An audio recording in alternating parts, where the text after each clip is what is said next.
नमस्कार दोस्तों, मैं हूं सुधीर चौधरी। सभी का स्वागत करता हूं। आज सिर्फ एक खबर नहीं है बल्कि एक ऐसी चेतावनी है जो पूरी दुनिया के सामने खड़ी है। अमेरिका ने भारत को सिर्फ 4 दिन का समय दिया है। 4 दिन के भीतर भारत को अपने सैनिक और तकनीकी संसाधन बगराम एयरबेस से हटाने होंगे, वरना अमेरिका ने साफ साफ कह दिया है हम सैन्य हमला करेंगे। ये आधिकारिक अल्टीमेटम है जो सीधे वॉशिंगटन से दिल्ली पहुंचा है और भारत की सरकार, सेना और जनता तीनों एक साथ एक ही सवाल पूछ रहे हैं, क्या अमेरिका ने सच में भारत को युद्ध की चुनौती दे दी है? कहानी की शुरुआत होती है बगराम एयरबेस से। अफगानिस्तान की राजधानी काबुल से करीब 70 किलोमीटर दूर यह बेस कभी अमेरिका की सैन्य ताकत का प्रतीक हुआ करता था। आतंक के खिलाफ युद्ध के दौरान यही वह जगह थी जहां से अमेरिका ने पूरी दुनिया पर अपनी ताकत का प्रदर्शन किया था। लेकिन जब अमेरिका ने अफगानिस्तान छोड़ा तब यह बेस वीरान हो गया और तब भारत ने वहां कदम रखा मानवीय मदद और पुनर्निर्माण के नाम पर। दोस्तों, पूरी खबर को सिर्फ चंद मिनट में देखेंगे, लेकिन उससे पहले मेरे इस नए चैनल को जरूर सब्सक्राइब करें और बेल आइकन भी दबाएं।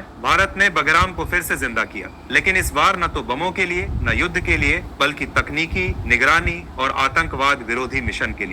लेकिन अमेरिका को यह बात रास नहीं आई। उसे लगा कि भारत उसकी नाक के नीचे एक नया सेंटर बना रहा है जो अब अमेरिकी हितों के खिलाफ इस्तेमाल हो सकता है। अमेरिका ने आरोप लगाया कि भारत बगराम से सैटेलाइट इंटेलिजेंस इकट्ठा कर रहा है और ये जानकारी रूस और ईरान तक पहुंच रही है। अमेरिका के लिए यह किसी अपमान से कम नहीं था। उन्होंने कहा कि भारत ने उनकी अनुमति के बिना बगराम को एक स्ट्रेटेजिक स्पाई हब में बदल दिया है और कल रात वॉशिंगटन से जो संदेश आया उसने पूरी दुनिया को हिला दिया। 4 दिन का समय अगर भारत पीछे नहीं हटता तो हम कार्रवाई करेंगे। भारत ने इस अल्टीमेटम को ठुकरा दिया। दिल्ली से जवाब गया, भारत किसी भी विदेशी दबाव में झुकेगा नहीं। बगराम अफगान संप्रभुता का हिस्सा है और भारत वहां अपने सुरक्षा हितों के लिए मौजूद है। भारत का रुख साफ है, हम वहां से नहीं हटेंगे। और अब यहीं से शुरू हो गया है वह काउंटडाउन जिसने पूरी दुनिया को डरा दिया है। अमेरिका के लिए बगराम सिर्फ एक एयरबेस नहीं है, यह उनकी खोई हुई प्रतिष्ठा की याद है। उन्हें लगता है कि भारत ने उसी जगह पर अपनी मौजूदगी बनाकर उनकी पुरानी ताकत को चुनौती दी है। दूसरी ओर भारत का मानना है कि बगराम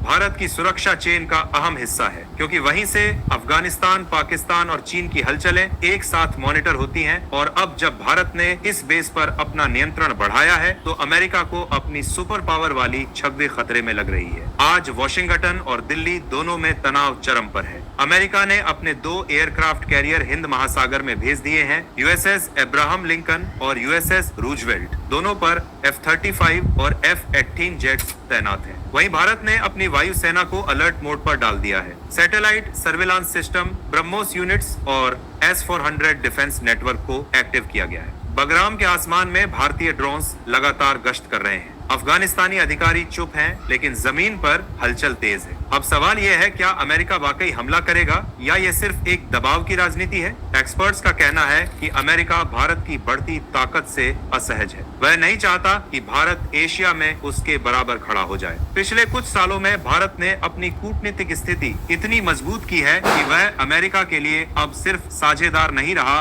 बल्कि एक संभावित प्रतिस्पर्धी बन गया है। अमेरिका को डर है कि अगर भारत ने बगराम जैसे ठिकाने पर अपना कंट्रोल जारी रखा तो वह मध्य एशिया का नया पावर सेंटर बन जाएगा। लेकिन भारत अब पहले वाला नहीं रहा। यह नया भारत है, आत्मनिर्भर, आक्रामक और तैयार। प्रधानमंत्री ने आज सुरक्षा परिषद की बैठक में साफ कहा, भारत शांति चाहता है, लेकिन अगर किसी ने हमारी संप्रभुता को चुनौती दी तो हम जवाब देंगे। भारत की विदेश नीति अब नो अल्टीमेटम की नीति पर चल रही है, यानी अब कोई भी देश भारत को धमकी नहीं दे सकता। अब अंतर्राष्ट्रीय प्रतिक्रिया की बात करें तो रूस ने भारत का समर्थन किया है। उसने कहा कि भारत का बगराम में होना क्षेत्रीय स्थिरता के लिए आवश्यक है। चीन ने बड़ी चालाकी से बयान दिया, यह दक्षिण एशिया का आंतरिक मामला है, यानी चीन चाहता है कि अमेरिका और भारत भिड़ जाएं ताकि वह चुपचाप अपनी चाल चले। फ्रांस ने चुप्पी साध ली, जबकि ब्रिटेन ने अमेरिका का समर्थन किया। ऑस्ट्रेलिया ने कहा हम अमेरिका के साथ हैं, लेकिन संयुक्त राष्ट्र ने आज बयान जारी किया, अगर अगले 4 दिनों में यह स्थिति शांत नहीं हुई तो पूरी दुनिया पर असर पड़ेगा। भारत के अंदर भी माहौल गर्म है। संसद में पहली बार सत्ता पक्ष और विपक्ष दोनों ने एक स्वर में कहा, भारत की संप्रभुता से कोई समझौता नहीं होगा। देश के कोने कोने से आवाज उठ रही है, अगर हमला हुआ तो जवाब मिलेगा। इसी बीच बगराम के आसपास भारतीय और अफगान सैनिकों ने अपने ठिकानों को मजबूत कर लिया है। सैटेलाइट कम्युनिकेशन बढ़ा दिया गया है। रिपोर्ट्स के मुताबिक भारत ने बगराम से 200 किलोमीटर की परिधि को नो फ्लाई जोन घोषित कर दिया है। इसका मतलब अगर कोई विदेशी विमान इस जोन में घुसा तो उसे चेतावनी दिए बिना गिराया जा सकता है। दुनिया के मार्केट पहले ही इस तनाव से हिल चुके हैं। तेल की कीमतें बढ़ने लगी हैं। डॉलर रुपया विनिमय दर अस्थिर है और अंतरराष्ट्रीय शेयर बाजार लाल निशान में जा चुके हैं। कूटनीतिक गलियारों में यह बहस चल रही है कि अगर भारत और अमेरिका के बीच टकराव हुआ तो एशिया का पावर बैलेंस पूरी तरह बदल निशान में है। जिसके बाद आप समझ बहुत जाएगा। अगर यह सैन्य हमला हुआ तो सिर्फ भारत अमेरिका का नहीं बल्कि एक मिनी वर्ल्ड वॉर का खतरा पैदा हो जाएगा, क्योंकि इस झगड़े में रूस, चीन, ईरान, ऑस्ट्रेलिया और यूरोप सभी किसी ना किसी पक्ष में होंगे और फिर यह आग सिर्फ बगैराम तक नहीं रुकेगी, ये फैल जाएगी एशिया, मध्य पूर्व और हिंद महासागर तक। लेकिन भारत का स्टैंड अब भी वही है, हम नहीं हटेंगे। सरकार ने बगैराम में मौजूद अपने सैनिकों को स्पष्ट आदेश दिए हैं, किसी भी हालत में बेस खाली नहीं करना। रक्षा मंत्रालय ने कहा है कि भारत किसी भी हमले का जवाब देगा सीधे और निर्णायक तरीके। भारतीय नौसेना ने भी हिंद महासागर में अपनी उपस्थिति बढ़ा दी है। सीखो ऐप डाउनलोड